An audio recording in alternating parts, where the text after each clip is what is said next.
Peasant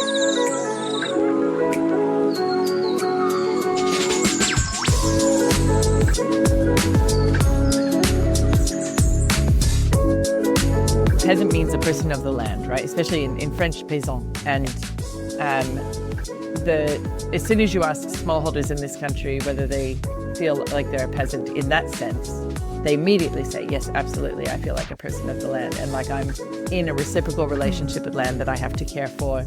And the aims of the global peasantry, of the peasant, are the reproduction of the farm and the ecosystem in which it exists. So the aims are not profit maximization. I want to be able to do this here forever, and I want everyone else to be able to as well. And to do that, I'm going to have to look after this place so that it exists in perpetuity for everyone to be able to provide for themselves in this really wonderful and rich and very located way. Welcome to another episode of the Australian Agroecology Radio Hour, your monthly podcast that explores the issues of food sovereignty in the Australian landscape. I'm your host, Lucy Ridge, speaking to you from the unceded lands of the Ngunnawal and Ngambri peoples. In our last episode, we spoke with Morgan Odie, the General Coordinator of La Via Campesina, who gave us a really excellent perspective on what the international food sovereignty movement looks like. This week, we want to bring it back a little bit closer to home and talk about food sovereignty and agroecology in an Australian context. And there's no better person to help us do that than AFSA's Focal Point for Farmers, Tammi Jonas. Tammi has been farming on unceded Dja Dja Wurrung country for close to 15 years.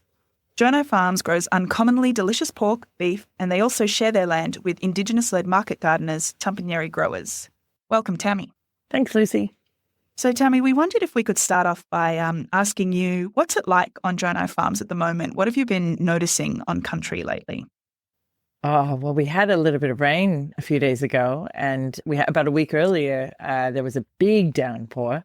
And so underneath the dry, brittle, dead annual grasses is the flush of green coming through. And you can watch Winnie, the house cow, going out and nosing around for it. She's like, there's some green pluck under there.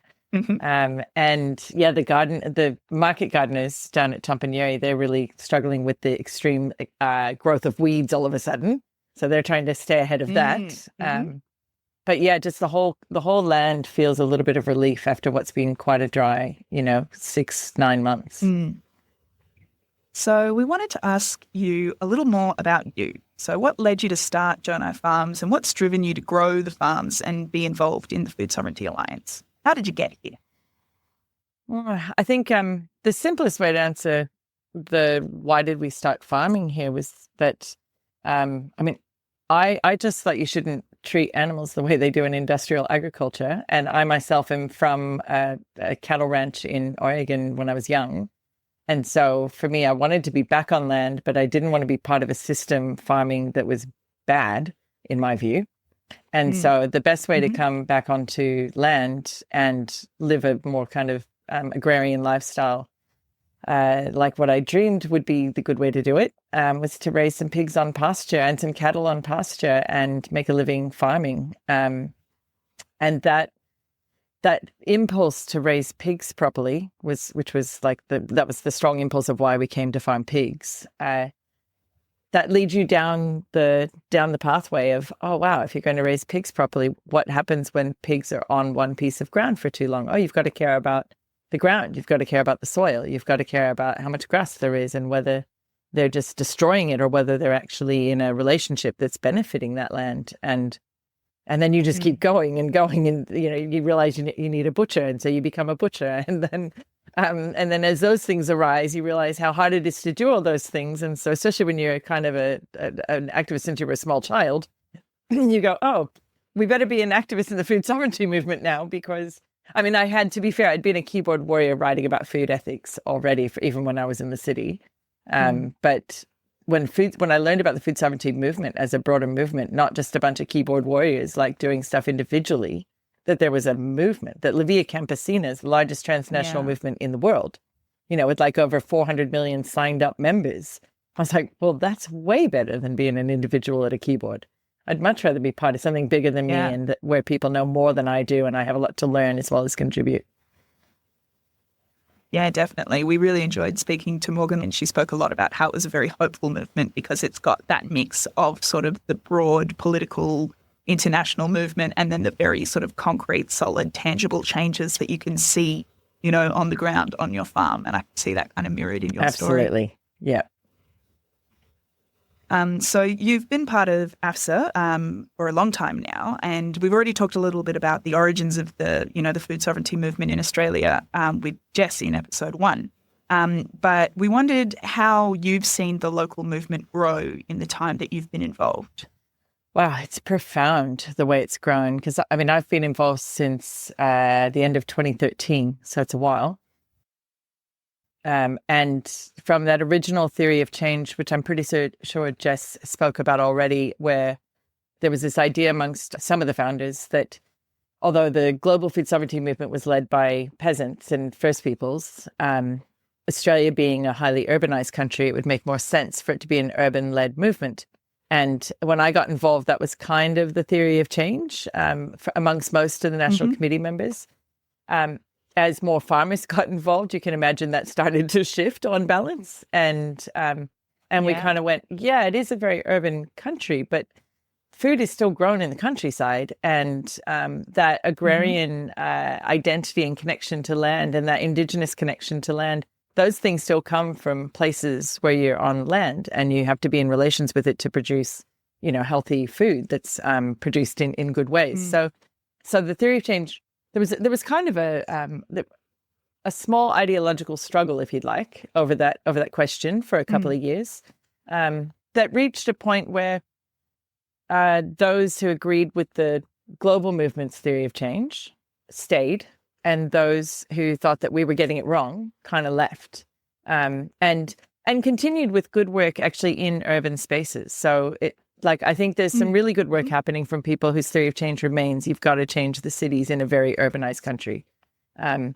change policy in cities and how people have access to food and I think it's actually a strength in a way that we've continued with the global food sovereignty's theory of change, but they're taking on an urban approach for urban farms and food security in the cities that I think is really rich. So now, we not only are farmer and First Peoples led, which very much matches the global movement. We've been involved in the international space for it's a decade now, or just over. And that engagement with the international movement has influenced us so deeply. It's hard to convey if you haven't been involved in it. But I was talking, for example, with Jacob Birch today, who is one of the leaders of our First Peoples subcommittee, AFSA's subcommittee for First Peoples. And he was talking about his work in the international spaces more and how being with First Nations on Turtle Island and other places has helped him actually viscerally experience the alternatives that not only are possible, but that exist. And getting outside of this Australian bubble of thinking, what's the Maggie Thatcher thing? There is no alternative, Tina, right? She coined that kind of idea. And the neoliberal states like ours think there is no alternative, but you go and you spend time with your comrades from the global south, which is the majority world, you'll recall. 80% of the world's population lives across what we call the global south. You go spend time with them and you don't have to wonder whether something else is possible, whether there are alternatives, whether there's a world where smallholders feed the world. It just is that way. Yeah. It already exists. And so AFSA's work now is so deeply informed by our international work, while we still have a very strong and clear focus on the transformation happening here in Australia. It's seriously informed by what we know they're doing across the world. Yeah. One of the points that we spoke with Morgan about last month was the global use of the term peasant and why it's important for Australian agroecological farmers to use that language for themselves. And, recently on the Agroecology Roadshow, I know that you had a lot of conversations with farmers all up and down sort of the east part of Australia about using the word peasant for themselves. So I wondered if you could tell us a little bit about that and about the distinction between a peasant and an entrepreneur, and why does that matter? Yeah, great. That's such a good question. So, as you know, this is very close to my own heart, and the PhD that I finished last year is called Australia's New Peasantry and the Rise of Agroecology. And the question of do you want to be a peasant or an entrepreneur, or are you a peasant or are you an entrepreneur, really throws most Australians. It doesn't even matter if they come from a more kind of activist bent. They certainly think this. I know this is a trick question, and I don't want to get it wrong. If you think about what you would have heard from Morgan, I can't wait to listen to that episode. The global peasantry. Peasant means a person of the land, right? Especially in French, peasant. And as soon as you ask smallholders in this country whether they feel like they're a peasant in that sense, they immediately say, yes, absolutely, I feel like a person of the land, and like I'm in a reciprocal relationship with land that I have to care for. And the aims of the global peasantry, of the peasant, are the reproduction of the farm and the ecosystem in which it exists. So the aims are not profit maximization. I want to be able to do this here forever, and I want everyone else to be able to as well. And to do that, I'm going to have to look after this place so that it exists in perpetuity for everyone to be able to provide for themselves in this really wonderful and rich and very located way. The entrepreneur, on the other hand, I've had people say to me, can't I be an entrepreneurial peasant? And I mean, sure, you can have a go at it, but here's what's going to happen. So the entrepreneur, is built on taking risks, and usually to build like projects, not life and livelihood. And this is who I am to my deepest core. It's actually, I want to do something really cool. I'm going to go out on a limb and take some risks to do that. And a lot of those risks are financial risks, obviously. That's a thing entrepreneurs are famous for, often with somebody else's money for that matter. But when things go wrong, those the risks can end up having consequences, totally unintended consequences by really good people trying to do good things. Those consequences are usually borne by the environment or workers who joined this entrepreneurial venture. The risks are often not borne very closely by the entrepreneur. And so that sense of relationship to the project, even like, if that project failed, I'll go on to the next one. I'll find some more venture capitalists and off I go. And I think that notion is really quite opposite to the peasant's notion, because peasants take risks too. They innovate and take risks all the time, but not ones that could fundamentally undermine the ecosystem that they depend on, or the community in which they're embedded. You can't risk those people's lives and livelihoods, or you don't have somewhere else. You don't have a venture capitalist in the closet to help you do the next thing. So for me, and entrepreneurialism, ultimately kind of leads to full-blown capitalism if you read somebody like Jan Dewey van der Plague. So he thinks of the entrepreneur as being kind of somewhere in the middle. And he talks about how in the past, entrepreneurial farmers were kind of going on to be full-blown capitalist farmers who own mega farms, etc. But now in the process of there's been de-peasantization across the world. We're losing peasants, but there's also a reverse trend of re-peasantization. And that's where this entrepreneurial class, they're failing. It's not an easy model to keep going, to be that kind of startup or medium scale. And so instead of the pathway into mega capitalist, most of them, if they want to stay in it all, they actually re-peasantize. They're the ones who are helping us grow the peasant class. They're going, wow, all that risk-taking and trying to have all this capital behind me, it's not going very well. And so what I want is to grow food and live in harmony with nature. So maybe I'll try a different way. Yeah, and often that feeds into that notion of a degrowth economy, and being content with enough. What does enough look like, rather than that constant, yearning for more profit, more resources, more wealth, more land. Yeah, and I mean, I've spoken with a farmer at a dialogue not long ago. We were talking about that thing of profit margins versus turnover, right? And I heard a wonderful young man who would have been 21, a young dairy farmer in Tassie at Grounded. he talked about how, his dad's generation, they needed the turnover to have a sense of value and meaning. So they wanted to be the $1 million turnover, not the $200,000 turnover. But then their profit margin was like really small. And he instead has chosen to stick with, he's only milking 40 cows. He employs 5 people. He sells everything directly in the region where he is up in New South Wales.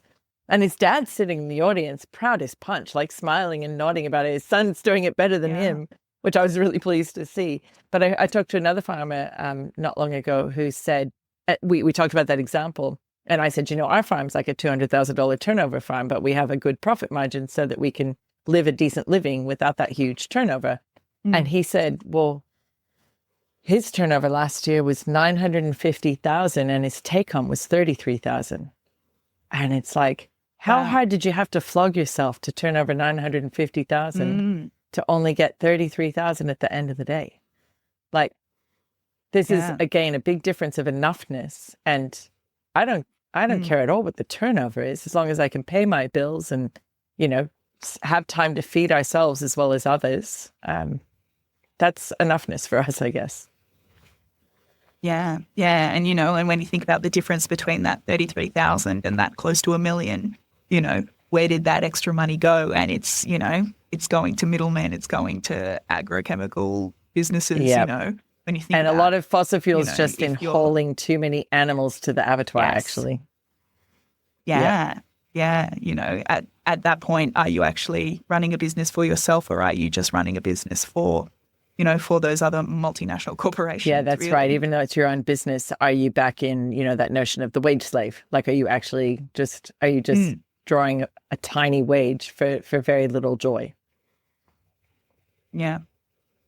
So when we look at food sovereignty in the Australian context, I think there's a lot of those farmers who are really tied into that kind of wage slave situation, where they're really tied to high turnovers, bigger pieces of land, more animals, more crops, more acres, and predominantly selling to an export commodities market.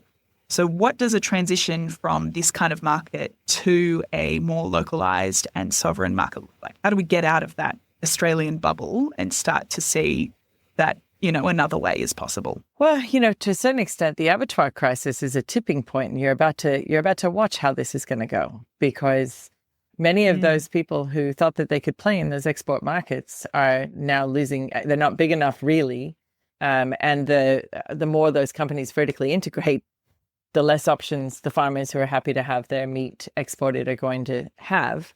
But before we wait for the full crisis to determine for us what it looks like, one of my favorite success stories of some farmers who are on 2,000 acres who came to one of the agroecology dialogues.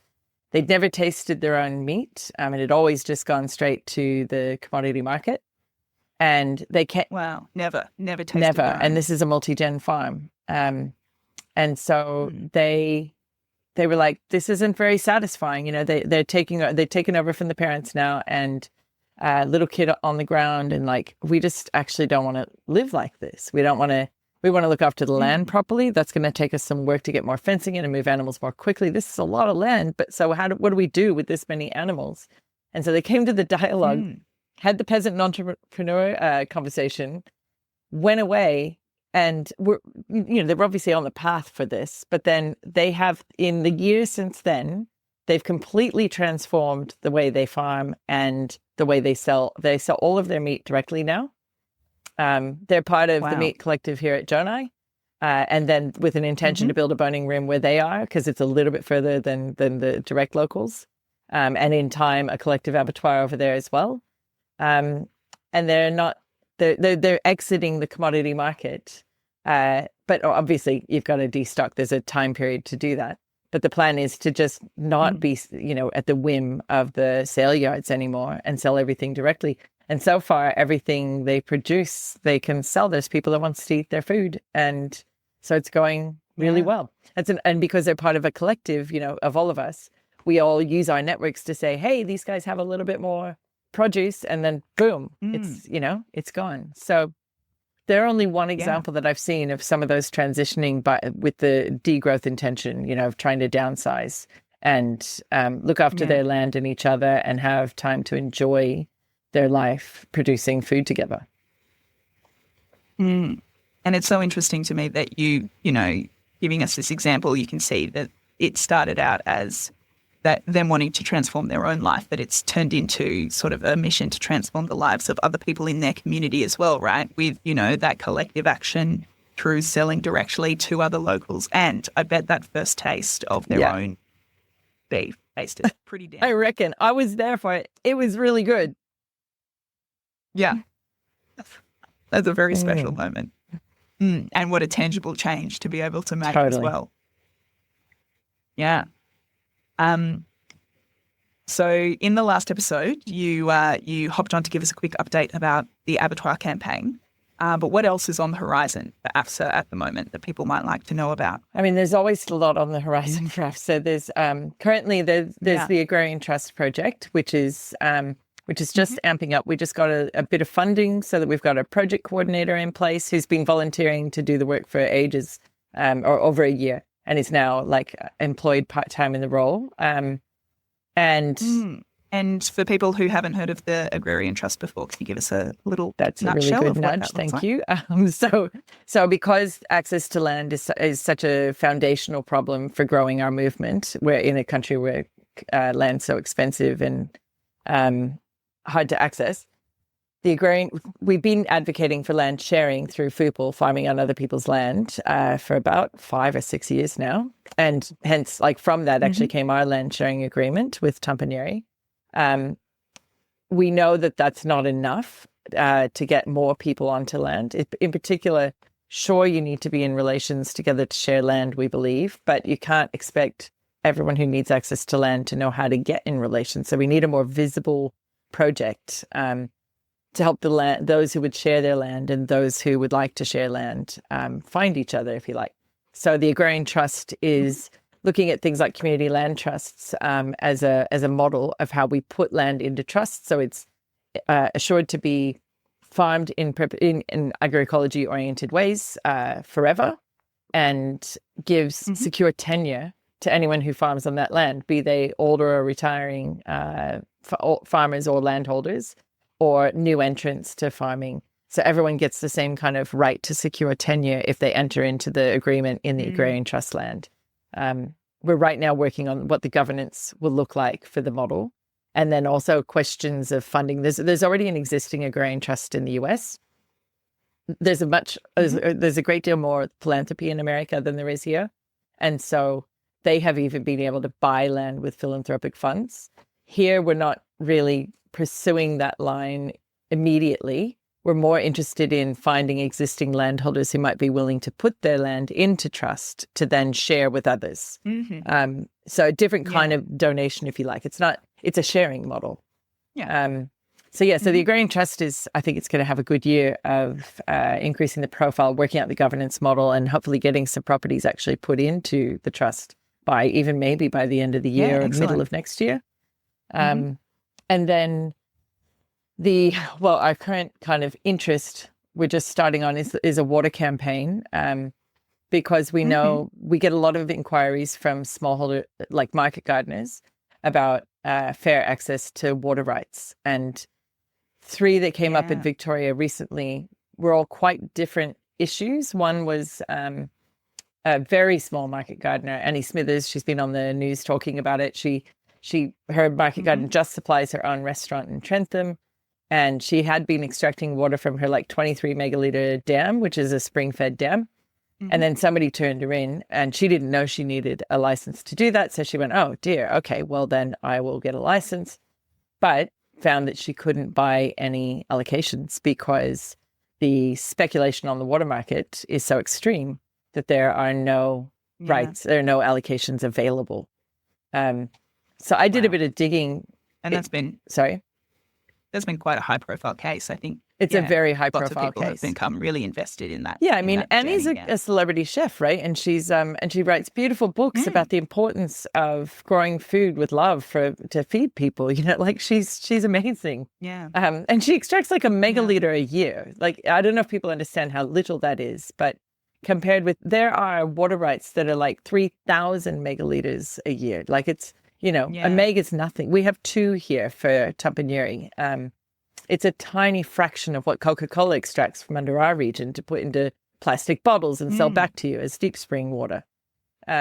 So a bit more digging, and I've worked out that from the Victorian Water Register, 30% of Victorian water rights are held by 3 multinationals, actually.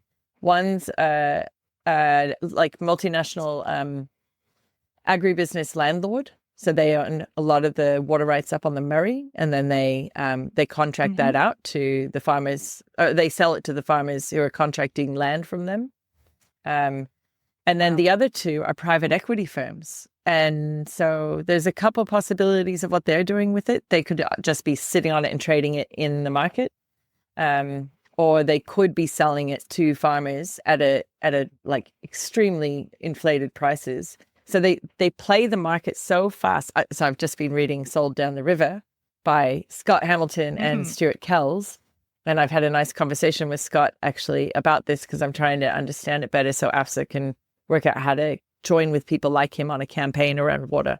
But the water market, it makes the stock exchange look well-regulated and friendly. The water market's not well-regulated nor friendly.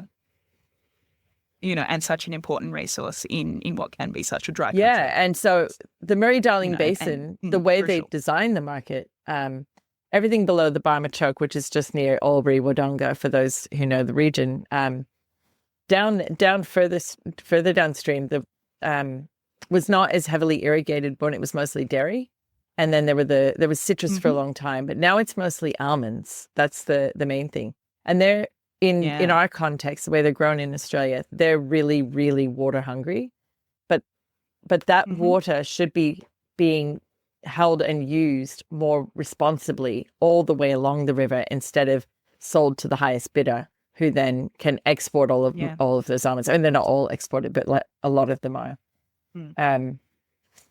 So we want to make it so that smallholders and Indigenous communities and any remote communities have like fair access to the water that passes under them. They should never have separated land and water rights. They should have stayed together.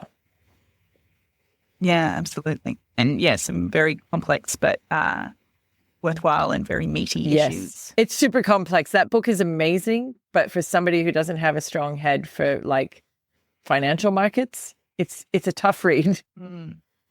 So anything else that AFSA's working on that you'd like to let people know about? Well, I hear we've launched a podcast, which is going well. I'm sure there are, besides the abattoirs. And you tell me, Lucy, am I forgetting anything? Well, the best way to find out about all of AFSA's campaigns and everything we're working on is to go to our website. You're right. It's very well updated. Excellent. Well, thank you so much for jumping on and having this chat with us today, Tammi. It's been really great. Great to join you.